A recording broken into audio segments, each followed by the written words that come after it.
What is happening, YouTube? Cowboy here, and we're ready to continue on and knock out the rest of the Smoldering Lake. Now, real fast, one thing I want to address is because this episode's titled Smoldering Lake, I think a couple of people may come here actually looking for access to this area. For those that are just joining us at this point in the walkthrough, I would suggest going back 2 episodes to see how we get into this area and how we're progressing through it. So with that being said, let's continue on up from where we left off.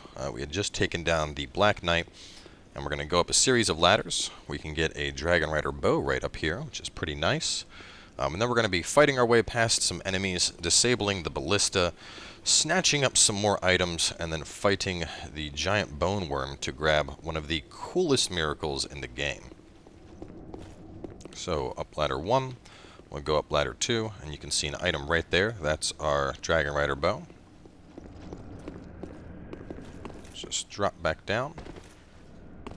Grab that, and drop back down here, and then go on up. So a couple enemies in this next area, nothing too difficult. There are some pinwheels in addition to the, I guess we'll call them undead rogues that we fought earlier.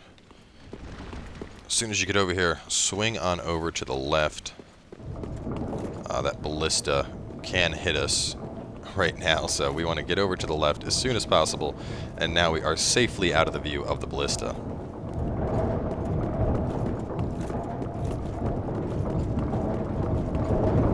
So over here we can see our pinwheels. We want them to just come over to us right where they're at, or where they were at, I should say. There was still a chance of having to deal with the Ballista as well.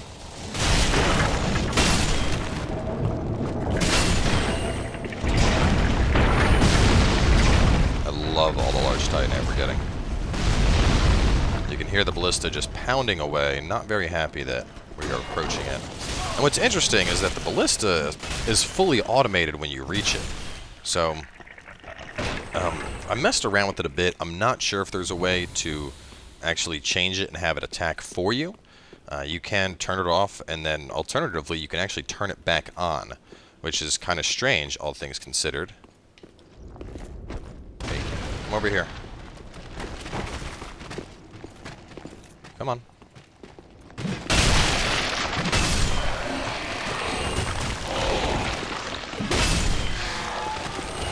We're going to give them just a second to see if they get back up. You guys know how those skeletons can be. It looks like they're going to stay down. That's good. Alright. Now we want to pull these guys one at a time. Now that we have the first one, we're going to go around the corner. We don't want the other one to patrol back into us while we're fighting this one. Similar to... what is that? There's like some weird... it's weird. There's like some weird blur right around that fire. Similar to how we got them before, though. We're going to try and flank behind them. Oh god, I'm getting stuck on something. That jumping attack can be brutal. We're going to go unlocked for just a second here, just to retreat and get our health back up.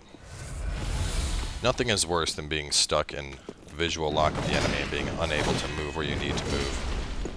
There we go.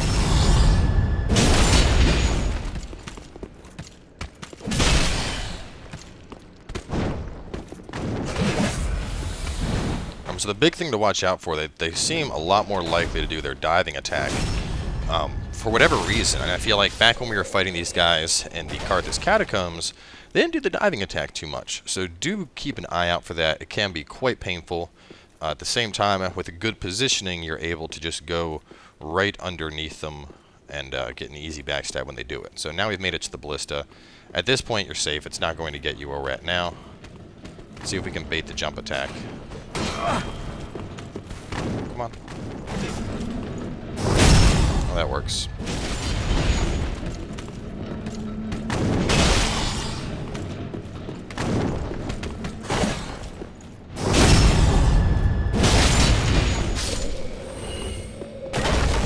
Alright. So at this point, head on up. As I mentioned, you can turn it off and then turn it back on if you want. I have no idea why you would turn this back on. Part of me thinks like maybe you can, when you turn it back on, it thinks you're a friend. But after making it all the way up here, I don't have the patience to turn it back on, go down, and then end up getting shot by it again. So If you want to test that, feel free to. Now at this point, we're going to go down the left side. So we're going to take a little bit of damage here on this first fall.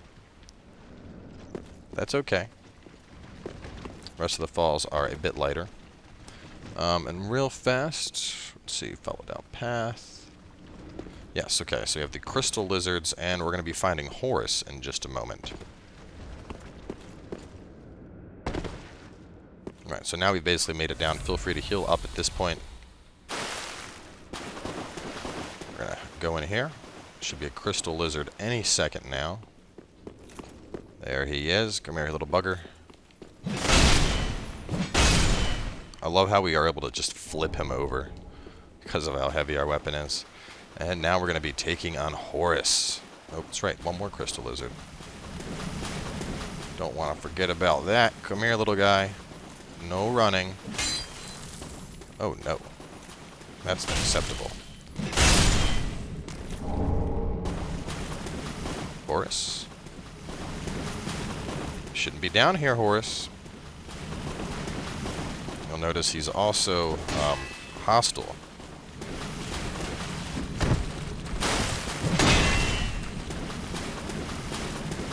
Horace.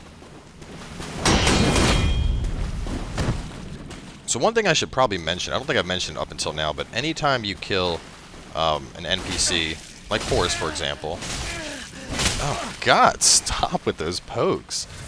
His armor, after we take him out here, will be available at the merchant back in Firelink Shrine. The same thing applies if you decide that you want to just start murdering NPCs. Man, Horace, you were doing good. We're going to have to...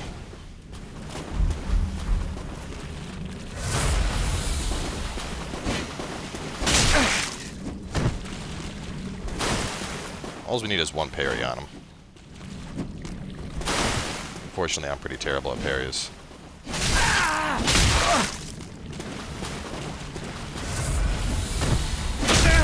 God, look at him go! Alright, fuck this.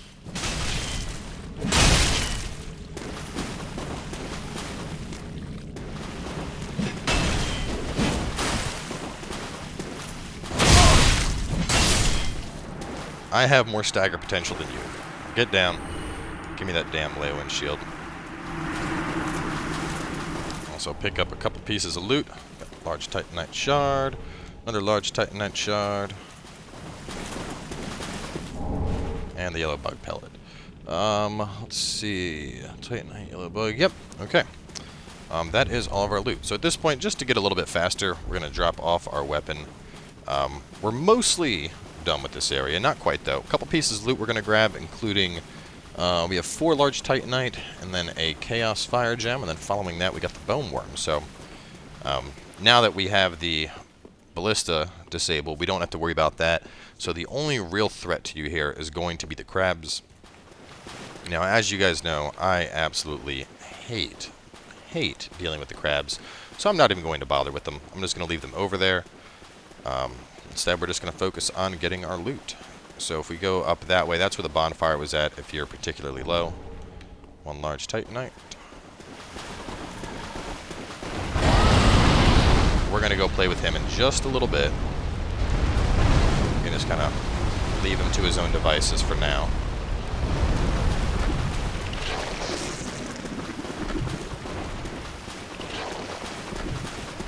Now over here, you'll see this area. Now this is where I was talking about if you wanted to take a different path. Right here where you see the rocks are kind of crumbly, this spot right here, you can actually see below. If you go down into there, like just walk over that, that will collapse and it'll actually take you to the Old King's Antechamber bonfire. So if you want to approach the area from that angle, you're more than welcome to do that. Personally, I think just running past all the crap and going up top first is a little bit easier. So I don't know why these crabs are so close over here. Usually they stay farther away, but we want over here is our Chaos Fire Gem.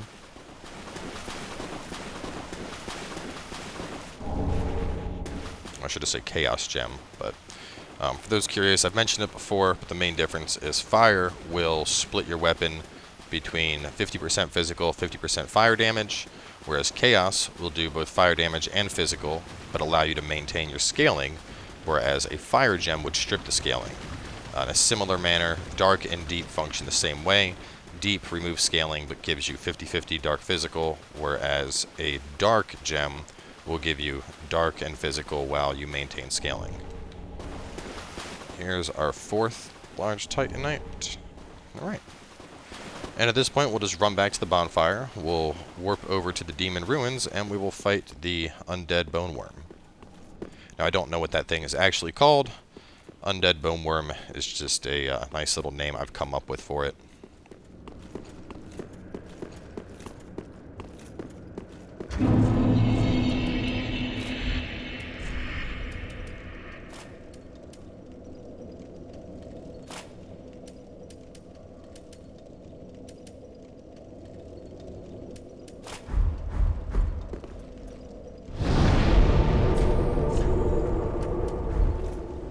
See, looking at the bonfires, you would think that you're supposed to go to the Old King's antechamber first. I just find it much easier to kind of hit it from the backside, just because you can do the top route and then hit the room that had the pyromancy tome that we got, and then work your way through the bottom. I don't know. In terms of a flow, I think it feels more natural. Alright, so from Smoldering Lake, we're just going to run on up. Pretty much as soon as we go down there, Undead Bone Worm will appear. Now, he can be a little bit tricky. He's not so much difficult in the traditional sense, but he likes to keep moving around, which can make it kind of hard to hit him. So what we're going to suggest is kind of heading over to here. Oh, God. What an asshole. Killed me before he even stopped moving. So like I said, he can be kind of tricky, especially if you get too close to him. You know, there's kind of this ongoing theme we've had now where when we're fighting something, you know, we'll kind of get underneath it and fight it from that angle. And with this enemy in particular, you know, kind of going around what would be the back of it, there's actually a good chance that he'll just keep kind of worming around, and he'll never actually really pop out and give you the opportunity to get damage in. So, man, you are just being brutal today.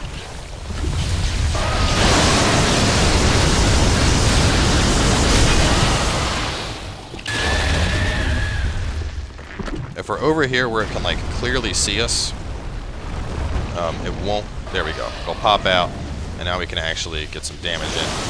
Well, it does its super lightning attack thing.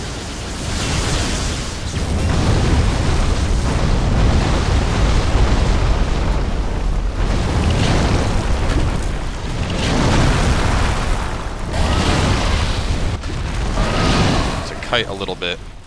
Well, it'll cause it to, like, pop out and basically stay in a place where we can actually get some damage into it. So you can also just keep your shield out to help avoid damage if it does run into you, like it did the first time where it took us down. It should pop out and begin to attack any second now. Here we go.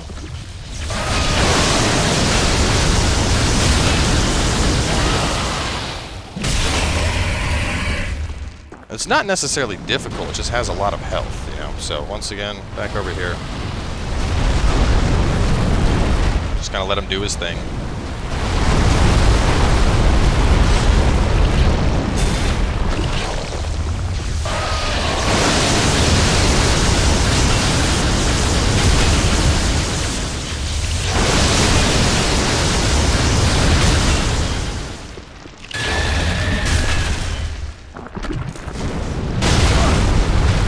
And he's moving again. We'll heal on up. You can see this is kind of our safety zone. He doesn't like to come through here for whatever reason. So, not exactly difficult, just kind of boring. You know, we just gotta stay and keep hitting him when we can. See, we got him about half dead.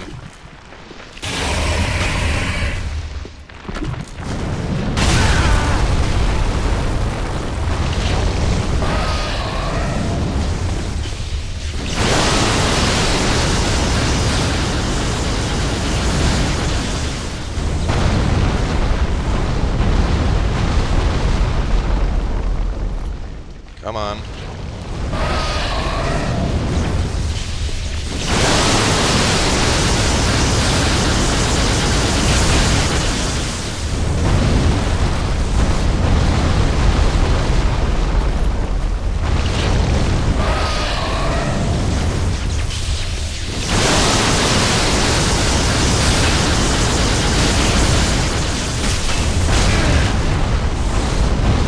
Ourselves in a bad spot here. We gotta get over to our safety zone. 2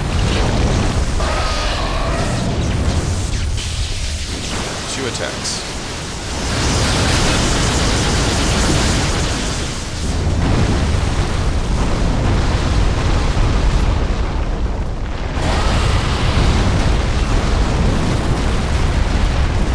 That looks like he's only 1 more attack and we'll have him.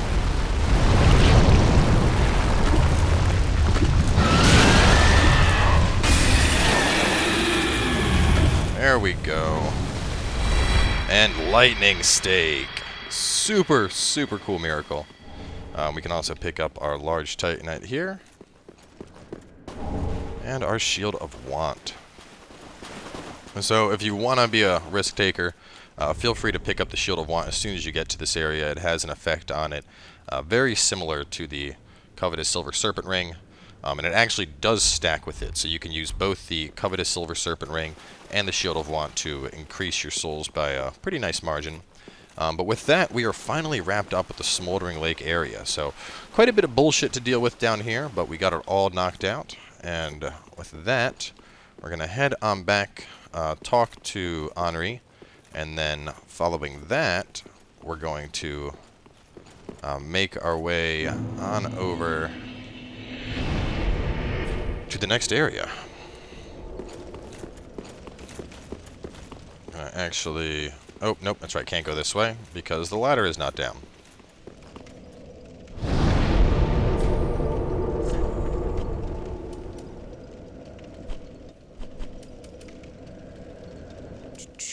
We want Catacombs of Carthus. Been playing too much Heroes of the Storm lately. So I head back to that bonfire. Now, you may remember earlier, Anri was asking us if we had seen Horace, and we told her no. Now that we ran into him, she should be waiting for us on the right side path before the bridge. Now, I think because we went and killed the boss, there is a chance that she's not there anymore. I'm not entirely sure. How much is the weight? It's only another extra half. So we're going to find out. We're not going to get hit by this. We're just going to wait it out until it rolls back, and then we'll run. With the katana build, what we did was we made our way up to High Lord Wolnir, and then went down into the Smoldering Ruins area. So this will actually be good because we'll be able to determine if killing him is a condition that sends her away. So we're just ignoring the enemy, not really paying any attention to him. It's not really a concern. And look, so there we go. Anri is there. So just head on over. You'll want to make sure that you find and do kill Horace to get the dialogue option I'll be getting here. Oh, hello. We meet again. Have you seen Horace anywhere? Goodness me. To think there'd be a lake so deep within these catacombs. Thank you. We are both in your debt. This hardly expresses my gratitude, but it'll have to do for now. Please take it. And may the flames guide your way. And there is the ring of the evil eye. So, thank you. May the flame. Alright, just wanted to make sure we exhausted all dialogue. We'll drop on down.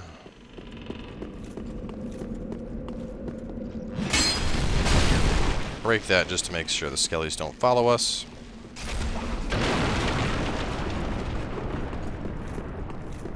Now we are going to head on into what I would consider to be one of the hardest areas of the game.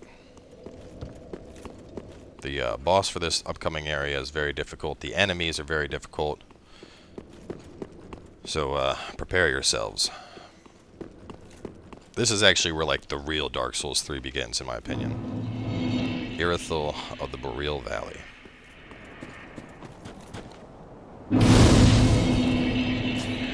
So, either way, guys, make sure to tune in, and we will catch you next time as we continue on into the Boreal Valley.